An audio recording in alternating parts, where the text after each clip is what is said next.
You're watching how to turn off the emergency call feature on iPhone.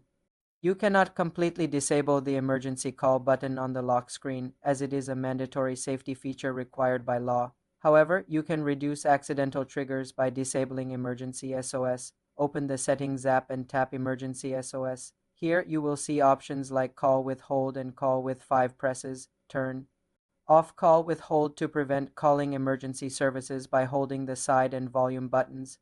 Turn off call with 5 presses to prevent rapid button presses from initiating a call. Also, toggle off call after severe crash if you have an iPhone 14 or later. This reduces accidental emergency calls. Another related setting is auto call. In the same emergency SOS menu, ensure auto call is disabled. This stops the iPhone from automatically calling after a detected severe car crash.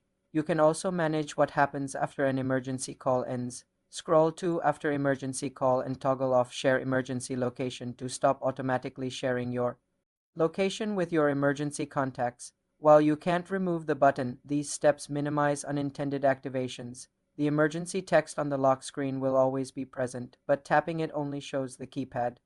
It does not automatically call unless you dial emergency services. For more simple computer tutorials, subscribe to the channel.